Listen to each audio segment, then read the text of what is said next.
Eu nunca fiz um iceberg nesse canal porque eu nunca achei um conteúdo que eu gostaria de fazer e que se adequasse na ideia de profundidade desse modelo. Uma tier list é fácil porque ela é medida do melhor pro pior, sendo uma medição baseada apenas na minha opinião pessoal e no máximo na qualidade geral daquela coisa. Um iceberg é diferente. A gente usa icebergs para um conjunto de coisas parecidas, que mesmo sendo tão parecidas, tem níveis de profundidade desde algo super bobo e engraçado até um problema fatal. Ou seja, eu nunca trouxe um vídeo de iceberg porque eu não tinha um tema esquisito o suficiente para falar aqui. Tinha. Porque agora eu tenho. Esse é o caso dos reality shows estadunidenses, que, se por um lado podem ser só mães vendo suas filhas dançando, por outro pode ser alguma obsessão doentia que põe em risco a vida não só daquela pessoa, e sim de todos que estão ali presentes. Todo esse ecossistema do entretenimento estadunidense me deixou fascinado. Fascinado o suficiente para ter pesquisado e criado um iceberg com 8 dos realities mais esquisitos, exóticos e ruins, acho que dá pra falar ruins, que eu encontrei na internet afora. Então, relembrando um pouco os velhos tempos, eu sou o Tropia e hoje eu vou destrinchar com vocês o iceberg dos reality shows estadunidenses. Se eu não quisesse ficar com essas coisas, eu teria jogado elas fora. Causing ulcerations in the mouth, esophagus, the stomach. Disse $1.000? You deserve nothing else. The show is really about entertainment. I just feel that people also took the show way too seriously. I love you. I'll be right back. Sorry. Part of it was true and part of it was just kind of exaggerated in order to make. I think like many people think that reality TV is really reality. Eu aprendi que as pessoas não são iguais, as pessoas são diferentes. It tends to be based on reality, but there's also many exaggerations and I was told to do certain. O iceberg foi dividido em 5 categorias, desde o mais raso até o mais profundo. Para deixar o vídeo mais organizado, eu vou me guiar por essas categorias e não pelos nomes de cada programa. E eu sei bem que vocês provavelmente já sabem como funciona a estética desse tipo de vídeo, mas é sempre bom garantir que ninguém fique perdido. Inclusão é tudo por aqui, e eu gosto de ser um cara inclusivo. Coupon Mania, ou Extreme Couponing, foi um programa exibido pela TLC entre os anos de 2010 a 2012. A ideia do reality era passar um dia de compras com uma pessoa cuponeira, né, como eles dizem. Os cuponeiros são pessoas que têm uma obsessão por economizar dinheiro. E você vai ver mais pra frente desse iceberg que boa parte desses vícios e maluquices também envolve a vontade de não gastar. Enfim, há uma década algo que era muito comum de existir eram cupons em revistas de jornais que davam bônus de $1 e que eram cumulativos. A ideia era que cada jornal tivesse em média uns 5 a 10 desses cupons para que o comprador economizasse uns dólares numa lata de refrigerante a mais, ou sei lá, numa fita adesiva, numa escada. O problema é que por ser acumulativo algumas pessoas começaram a comprar mais de um jornal e assim a criar um império inteiro de cupons. A ideia do programa da TLC era ir até essas pessoas e ver o quanto elas conseguiriam economizar com todos esses cupons acumulados. Todo o programa seguia a mesma espinha dorsal. Primeiro apresentava a pessoa em si, que por sua vez dava uma breve explicação do porquê se tornou cuponeira e como esse estilo afeta a sua vida. Depois ela mostrava o seu grande depósito. Sim, todo cuponeiro que se preze tem um grande depósito na garagem, ou no sótão, ou no porão, que é onde ele guarda tudo, ou quase tudo que conseguiu comprar com os cupons. E depois, lá no final, eles saem para fazer uma espécie de compra do mês, com alguma amiga, filhos ou marido, para ver a reação de alguém de fora desse meio a toda essa obsessão esquisita. O Coupon Mania, por mais que trate de um vício, que, querendo ou não, ainda é um problema psicológico de avareza, né? Toda essa fixação de economizar dinheiro não é saudável, ele é o programa mais raso dessa lista por alguns motivos. Primeiro, de todas as formas de economizar dinheiro, usar cupons até que é bem normal. Você prefere ter um amigo cheio de cupons do que um amigo que revira o lixo. Segundo, a política dos cuponeiros é de sempre doar pra caridade tudo que eles compram, mas não vão usar. Normalmente nada lhes se perde, nada perde a validade, pois há muitas doações, e eles fazem questão de citar isso em praticamente todo episódio do programa. Eu sempre fui uma pessoa que gosta de ajudar os outros. Conseguir coisas de graça, dar pra outras pessoas e vê-los sorrindo não tem dinheiro que pague. Para mim, usar cupons é a habilidade de ajudar os outros de um modo financeiramente possível. E terceiro, por mais chato que deva ser pro dono do mercado no momento, já que os caras conseguem comprar $1.000 pagando 30 centavos negativos, querendo ou não é uma publicidade bacana a longo prazo, já que a TLC tem muita audiência e esses programas reprisam até hoje. Mas vamos lá, eu preciso dar um adendo para que vocês não interpretem errado o programa. Uma coisa interessante de se falar é que a maioria dos reality shows esquisitos desse iceberg são ou falsos ou exagerados pra caramba. pode parecer um sonho a ideia de juntar 500 cupons de $1 e comprar produtos extremamente baratos, mas no fundo isso não existe. Assim como aqui no Brasil, todo cidadão norte-americano precisa pagar tributos por cada compra feita, os famosos impostos que a gente conhece. E todo produto, por mais barato que ele fique com os cupons, ele nunca vai poder ser de graça, porque os impostos precisam ser pagos por alguém e não vai ser o mercado que vai arcar com esses custos.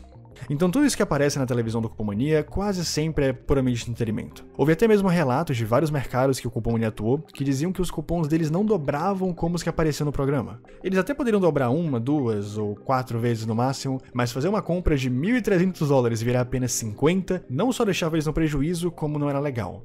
Legal fiscalmente falando. Então assim, não que eu queira ser o Mr. M dos reality shows, mas é bom deixar claro antes que alguém ache que dá pra economizar tanto assim. Resposta curta, não dá. Saindo um pouco dos cupons, a gente se depara com Obsessive Compulsive Cleaners, ou limpadores obsessivos compulsivos. O famoso toque por limpeza. Eu vi alguns bons episódios desse programa, mas eu tenho que admitir, sério, se isso fosse uma tier list em vez de um iceberg, esse reality provavelmente seria um dos, se não o mais baixo dessa lista. A ideia é que sempre uma dupla, ou um grupo de britânicos com um toque por limpeza precisam superar os seus medos indo até os Estados Unidos para se encontrar com um acumulador compulsivo e a sua casa não muito limpa. O que eu não gosto desse programa, além de todo esse teu anti-América e pró-Europa, dos britânicos literalmente vindo limpar e salvar os estadunidenses, como se eles fossem seres inferiores ou porcos, é que sempre tem a mesma moral, o que acaba deixando o programa um pouco plastificado. O acumulador compulsivo percebe que está tomando decisões ruins e chama a dupla de limpeza. A dupla de limpeza fica metade do episódio desdenhando do acumulador e de como ele consegue ter coragem de morar num chiqueiro como aquele. Aos poucos, eles vão entendendo a história um do outro, para que no final, além da casa limpa, ambos saiam se abraçando por terem se conhecido melhor e finalmente se entendido. E olha, por mais que em filmes da Disney e Pixar reconciliações costumem ser extremamente rápidas, já que precisam caber dentro de 1h30 de longa, aqui, por ser um reality show, fica difícil crer que realmente dentro de poucos dias, todos os limpadores, em todos os episódios, sempre consigam se entender e tudo seja sempre um mar de rosas. Porque cá entre nós a gente sabe que não é bem assim que a banda toca. O negócio é que por mais que os limpadores britânicos sejam o foco do programa, já que literalmente leva o nome deles no título e na capa, o que mais choca são os acumuladores. Por mais que a história de vida dos limpadores seja contada, o que mais choca também são as histórias dos acumuladores. Então para um programa sobre uma obsessão por limpeza, é um ótimo bootleg de acumuladores pela Lifetime. Mas enfim, isso aqui é um iceberg e não uma tier list. E o motivo dele estar no topo é que, por mais que toque por limpeza ainda seja uma obsessão, ela não é necessariamente esquisita. E toda a direção do programa dá uma impressão de que o problema não são eles, e sim os norte-americanos. Então, após ter visto uns 8 episódios, eu não consegui sair com a impressão de que esse toque afeta negativamente a vida deles de alguma forma significativa. Ok, eles podem se sentir mal, terem crises e chorarem de vez em quando. Mas aí até eu. Sabe, ninguém perde família por ter toque por limpeza, ninguém mata alguém ou degenera sua vida por isso. Então assim, de todos os males desse iceberg, esse é definitivamente um dos menores. Por mais que, pensando agora, aqui comigo, não seja muito saudável essa fixação exagerada que todo mundo tem por água sanitária ou amônia, mas ainda é melhor do que comer fezes de rato. Na primeira camada do iceberg, a gente tem 2 programas. O Extreme Cheapskaters, que aqui no Brasil a gente conhece melhor como Mukiranas, um programa também da TLC, que também surgiu colado com o Cupomania lá em 2010 e 2011. Na real, o início da última década foi um marco muito importante para esses reality shows esquisitos, e até mesmo para reality shows no geral, já que outros grandes nomes como o Kitchen's Nightmare do Gordon Ramsay também tiveram seus picos nesses anos. E a gente também tem o So Freaking Cheap, que em tradução literal seria algo como barato pra cascalho. Você entendeu? E a diferença dos dois é o tempo que eles estrearam. Ambos são da TLC e ambos buscam pessoas extremamente mukiranas para acompanhar e mostrar um pouco dos costumes e da forma de vida dessas pessoas que odeiam gastar dinheiro. Uma prova clara de que ambos os programas são em essência a mesma coisa é que lá no Mukiranas de 2010 houve um programa que viralizou bastante, em que uma mãe decidiu fazer o casamento de sua filha da forma mais econômica possível. Então assim, em vez de alugar uma igreja, ela casou a filha numa quadra de academia antiga. Em vez de comprar um vestido numa loja normal, ela foi num brechó de itens perdidos e usados. E até mesmo fez um curso online de padre para não ter que contratar um para dizer as palavras na cerimônia. Após isso, ela também volta em So Freaking Cheap, que é um programa agora de 2021, também para realizar um casamento mukirana. Ou, como eles falam agora, um casamento frugal. É uma distribuidora sazonal que tem flores e essas flores estão fora da estação agora, estão bem mais baratas. A gente compra flores para um casamento numa floricultura. não num depósito de enfeites de Natal. Ou seja, a crítica que eu fizer será a mesma pros dois, então não tem realmente uma diferença gritante. É tudo esquisito, exagerado e muquirana. Assim como os cupomaníacos, os muquiranas têm o objetivo principal da vida de economizar dinheiro. Mas, em vez de buscar formas de comprar mais e gastar menos, todo muquirana tem essa coisa meio minimalista de apenas não querer comprar nada. E isso dá ao programa um tom mais esquisito, pois justamente a nossa cultura é naturalmente acostumada a comprar coisas. O problema é que nem sempre dá pra escapar desse meio capitalista sem pôr em risco a sua saúde ou a saúde das pessoas em sua volta. E é por isso que algumas manobras que esse pessoal usa são tão questionáveis. Mijar numa garrafa em vez de no vaso para não gastar água com descargas aumenta os riscos de infecções e contaminação de bactérias. Comprar comidas vencidas por serem mais baratas ou simplesmente mergulhar no lixo para achar algo a si próprio para não gastar com produtos novos pode literalmente te matar. Tem líquidos criados pelo acúmulo de lixo, chamado de churume, que são tóxicos ao contato com a pele, com o nariz, e eu nem preciso dizer o que acontece se você ingere esse componente. Mas, querendo ou não, a primeira camada de um iceberg ainda seria raso para um problema como comer lixo. Então o negócio é que eu tenho que admitir. Por mais que alguns episódios sejam nojentos e super anti-higiênicos, tem outros que são super tranquilos, e até mostram ideias criativas que as pessoas tiveram para economizar. Uma mulher vai até um velório que já acabou e perde as flores que iriam ser jogadas fora. É esquisito pra caramba, mas são flores novas e bonitas que iriam ser jogadas fora. Então, por que não? Outro casal decidiu que o melhor momento para se comemorar o Natal seria 3 dias após o Natal ter acabado, no dia 28, já que tudo seria mais barato e as pessoas estariam literalmente desfazendo das decorações para o ano novo. Então eu devo admitir que é um programa que eu gosto. Claro, ainda é um programa da TLC e vocês sabem, se tem TLC nos créditos, é porque esse reality é muito mais show do que reality. Tanto que uma das participantes mais icônicas do Mukiranas, a Kate, acabou sofrendo muito hate e ameaças após esse episódio ter saído, na qual chamavam ela de imunda, feia, porca, e isso realmente afetou o psicológico dela. Ela até chegou a participar de um projeto do canal Josh I'm Ready, que explorava a fundo essas pessoas que se sentiam feias e desprezadas. E nele, ela disse que o pessoal do programa pedia para ela exagerar de propósito em alguns aspectos mukiranas para ser, entre aspas, mais interessante para o público. The show is really about entertainment. Part of it was true and part of it was just kind of exaggerated in order to make. I think like many people think that reality TV is really reality, while it is not really. No, there are also comments about how I will be forever single and no man would ever want me. Unfortunately, there's confirmation that I look bad. Então nem tudo é tão exagerado e esquisito como você vê. Às vezes é só sobre marketing e audiência. Outro motivo pelo qual Mukiranas e Soul Freaking Ship estão tão acima. Mas vai piorar. Se você quer isso, eu te garanto que vai piorar.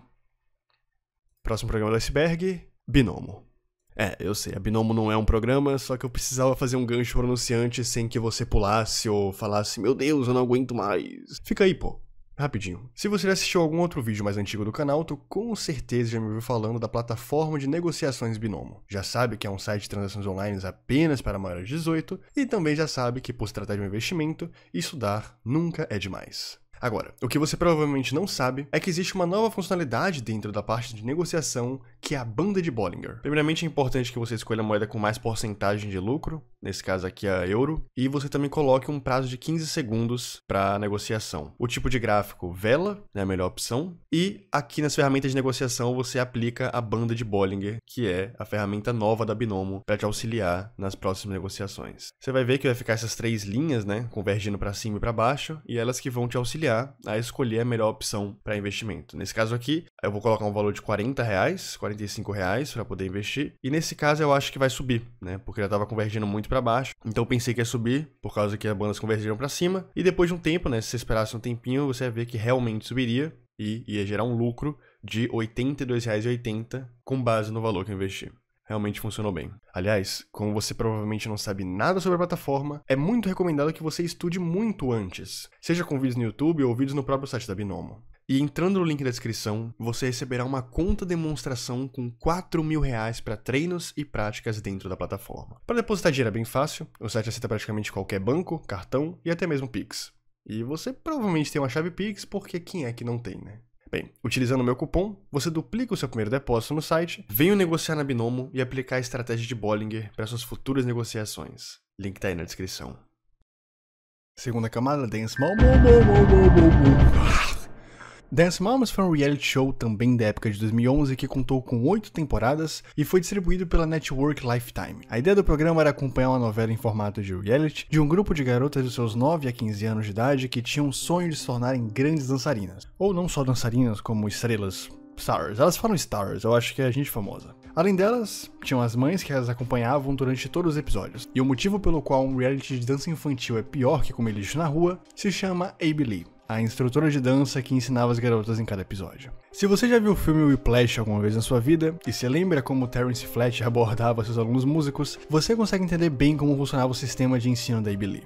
A diferença é que o Terence no filme ensinava jovens adultos na faculdade, e a Abby ensinava crianças. Todo episódio, do mais básico ao mais pesado, era claro que a Abby mostrava que desejava muito mais conquistar suas realizações pessoais do que realmente criar talento de verdade. Ela dizia que precisava que sua equipe ganhasse um concurso de dança, mas não era por realização ou por orgulho das meninas que treinou, e sim porque ela queria muito abrir outra escola de dança em Los Angeles, e aquele concurso iria finalmente abrir os holofotes para isso. Ela sempre discutia com as mães e quando ela não ofendia diretamente uma delas, ela dava um jeito de colocar uma mãe contra a outra. Afinal, o maior desejo de um pai ou mãe é ver sua filha ser feliz. E quando a professora de dança dela literalmente a exclui de algum evento, era difícil para uma mãe suportar isso. Esse é outro problema do show. É claro como a Abby tem seus favoritos dentro de um grupo e é nítido como ela trata melhor cada um deles. Para adultos isso pode ser facilmente relevado se a pessoa for madura, mas crianças não têm essa maturidade emocional. Crianças não podem ter tanta pressão para serem as melhores porque isso leva a uma exaustão muito maior. E quando o único motivo, ou o maior deles, para não ser completamente injusto, das vitórias é elevar socialmente a professora de dança, dá para considerar que Dance Moms de certa forma glorifica o abuso infantil. Dance Moms glorifica os maus tratos a crianças. E não é porque você precisa extrair o melhor delas que você precisa gritar, ofender ou excluí-las. Não é assim que uma criança funciona, sabe? No fundo não é assim que ninguém devia ser tratado. Mas, querendo ou não, adultos lidam melhor com a pressão e isso é um fato. O Jacan pode gritar e se morrer de raiva durante um episódio de Pesadelo na Cozinha, mas por mais ranzinza que ele seja, ou que ele pareça, ele nunca tratou mal ou gritou com nenhuma criança durante todas as temporadas do MasterChef Júnior. Sabe por quê? Porque ele não é maluco.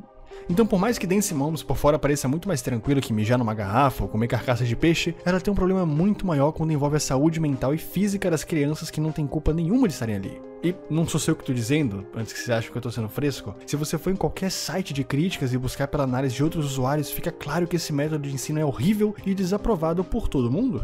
Eu tentei ver mais uns 3 episódios, mas eu sinceramente não consegui. Além de tudo isso que eu disse, não é um reality show episódico, é quase que uma novela, então eu teria que assistir os outros 80 episódios pra pegar algum contexto e eu tenho que admitir que eu não tava com essa vontade toda. Mas eu acho que deu pra entender, sabe? E se você defende que criança precisa apanhar pra aprender alguma coisa, eu peço encarecidamente que você não tenha filho. Só não vira pai.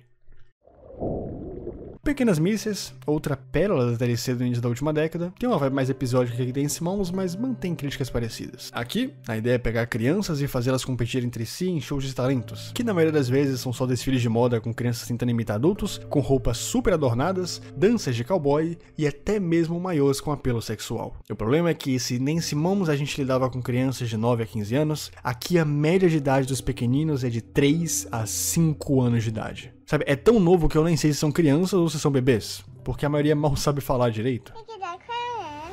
Então, se toda a pressão e a competitividade para crianças de 10 anos era maléfica, pois podia criar sequelas psicológicas no futuro, imagina para uma criança de 3 anos de idade. É comprovado pela ciência que dos 3 aos 12 anos de uma criança é a época de maior desenvolvimento psicológico e intelectual delas. É onde aprendem como as coisas funcionam e é onde criam um senso de como elas deverão agir pelo resto de suas vidas. Claro que depois dos 12 anos uma pessoa não se torna incapaz de aprender e mudar, mas durante os primeiros anos qualquer informação se fixa muito mais facilmente. Então traumatizar um adulto de 30 anos é muito mais difícil do que traumatizar uma criança de 5. E fazer a vida inteira de uma criança ser competir contra outras crianças e se sentir a garota mais poderosa do mundo vai criar uma pessoa de pavio curto, extremamente competitiva e narcisista. Porque, sei lá, depois de ver 5 episódios de Pequenas Misses, é só isso que eu consigo pensar. Essas crianças, se não mudarem o pensamento, vão se tornar adultos mimados e mesquinhos porque foram acostumados a serem os príncipes e princesas e que tudo na vida precisava ser como eles queriam. E que perder era completamente fora de cogitação. Volta para casa e nos vemos na próxima.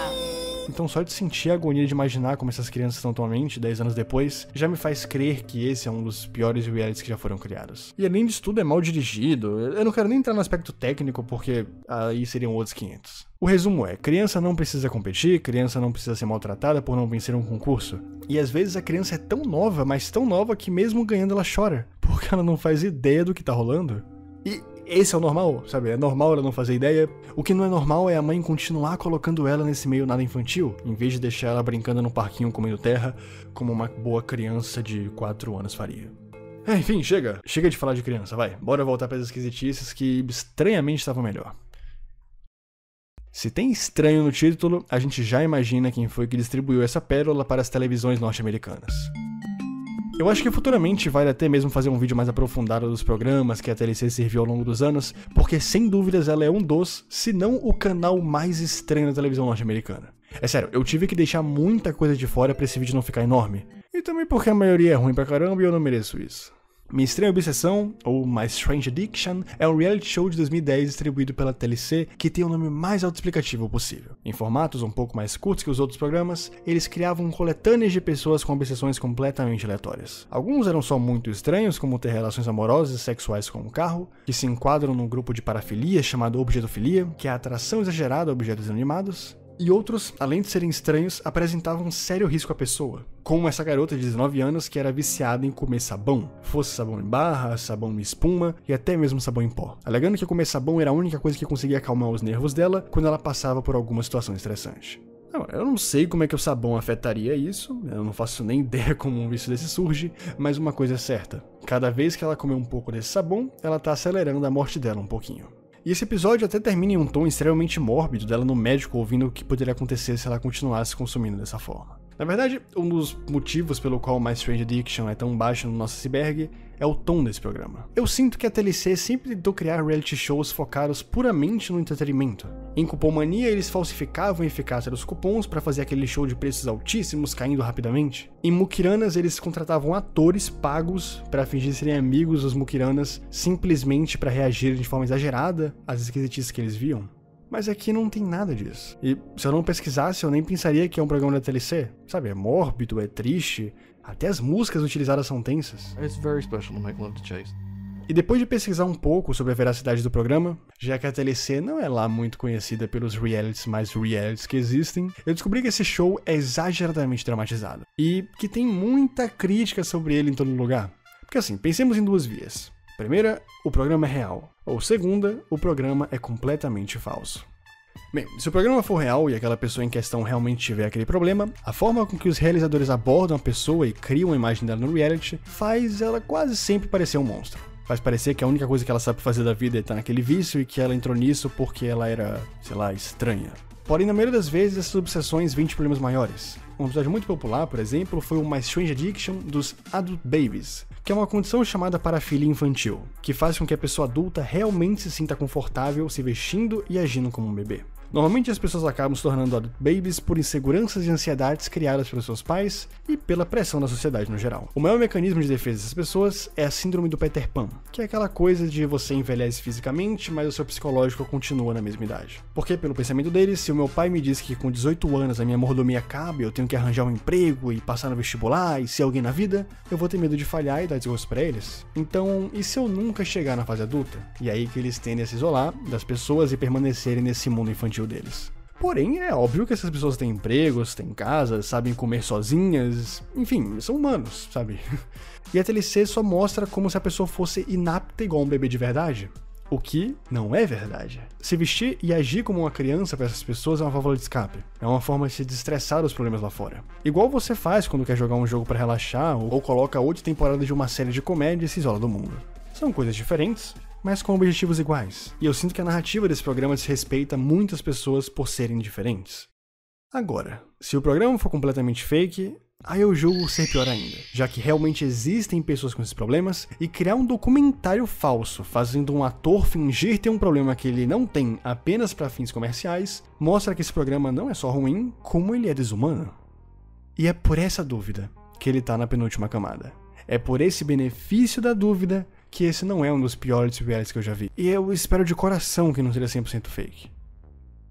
Mas não é como se eu pudesse esperar muito do pessoal lá de cima. Nas profundezas encontramos o último reality desse iceberg. Acumuladores foi um reality show da mesma época de todos os outros, só que continua lançando episódio até hoje, sendo um dos poucos que realmente se manteve. Ele é distribuído pela AI Network e pela Lifetime, e trata do transtorno obsessivo compulsivo da acumulação, sabe, de acumular coisas compulsivamente. Diferente dos obsessivos por limpeza, que ficavam dividindo o foco entre os acumuladores e o pessoal com toque de limpeza, aqui digamos que o foco é 150% na pessoa que acumula. É um reality que não busca criar dramas desnecessários como o da TLC, que por curiosidade também tem sua versão de acumuladores chamada SOS Acumuladores, que eu nem preciso dizer que é horrorosa. A casa deles está repleta de objetos usados e de tranqueiras que eles não conseguem se livrar. Eu acho que é como um ferro velho. É bem bagunçado. É bem bagunçado. Aqui nesse Acumuladores o foco é mais no problema e na raiz do problema. Boa parte do episódio é focado em tentar entender o que acabou gerando esse vício em acumular. Porque, por mais que esse seja o reality, na minha opinião, mais pesado, ele ainda se trata de uma obsessão, e como toda outra obsessão, ninguém nasce com isso ou adquire do nada como se fosse um hobby. O clima que você sente durante todo o tempo é de tensão. Normalmente as casas dos acumuladores apresentam riscos reais para a vida das pessoas que vivem ali. Por acumularem muito e se isolarem dentro de suas fortalezas de lixo, eles acabam perdendo o senso e raramente sentem que estão acumulando, já que para eles todo item tem seu propósito. E isso, querendo ou não, vai gerando rachaduras na família. Isso afasta filhos e netos e faz o acumulador involuntariamente ficar muito sozinho. Então, se ser solitário, ter uma obsessão gerada por algum problema psicológico como depressão, e viver em condições precárias, podendo ter resíduos tóxicos ou estruturas prestes a desabar na sua cabeça já é algo muito ruim, a gente chega no cerne da questão. Quem acumula precisa ter o que acumula. Pode ser um ursinho de pelúcia ou um pedaço de clipe de papel enferrujado. A distorção é tanta que não é mais sobre o objeto ser útil ou não, é sobre não conseguir não ter ele por perto. Naquele episódio de limpadores compulsivos, por exemplo, um dos motivos que fez com que o senhor começasse a acumular sem parar foi a morte da sua esposa. E eu sinto que tem muito isso aqui na acumulação. Ao perder algo ou alguém que você amou por anos e não vivia separado, essa pessoa acaba inconscientemente criando essa dependência de ter tudo, de não poder desapegar de nada porque em algum momento aquilo lhe serviu e por isso essa coisa deve ser mantida. É um medo de perder de novo algo que você ama, e como você não tem mais aquele pilar que você amava e se protegia, agora você cria pilares em tudo, e assim você acumula tudo. Então é muito mais do que uma casa cheia de tralha e um velho ranzinza que briga com quem quer tirar algo dela. É sobre medo, depressão, problemas e principalmente traumas. Sempre que eles vão até a casa de um acumulador no reality, além de levarem a equipe de limpeza profissional, eles também levam uma psicóloga ou um psiquiatra especializado em obsessão compulsiva, já que 99% do problema está dentro da pessoa que acumula e não na casa cheia de lixo acumulado. Que convenhamos, podem deixar a casa do acumulador vazia e limpar ela 110%, mas se não mudar a cabeça dele, em poucos anos a casa volta a ser um depósito da mesma exata forma. Eu não sei, saber que isso é mais normal do que parece, que essa situação se repete milhões e milhões e milhões de vezes porque o sistema atual apoia a compra exagerada e ganha em cima de pessoas fragilizadas, é o que faz, pra mim, acumuladores ser tão problemático. Mais que usar cupons, andar de bicicleta entre cidades, beijar o capô de um carro, sofrer pressões sendo criança e etc. Acumular, ironicamente, é muito mais sobre perder do que ganhar. Você sabe a destruição que isso causa, você sabe, todo dia você acorda e briga com o papai por causa disso. Então por que não consegue fazer isso, me fala? É que tem certas coisas que eu tenho que ter.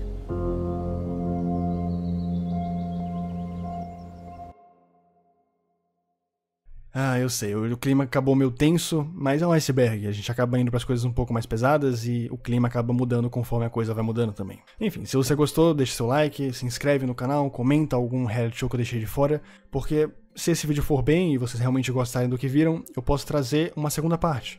Com um reality show só da TLC, por exemplo, que são inúmeros, ou outro combinado de reality shows esquisitos que ainda tem bastante, sabe? Eu tive que deixar muita coisa de fora pra não deixar esse vídeo absurdamente grande. Enfim, é isso. Obrigado por mais um dia comigo, obrigado por mais um vídeo, e a gente se vê semana que vem.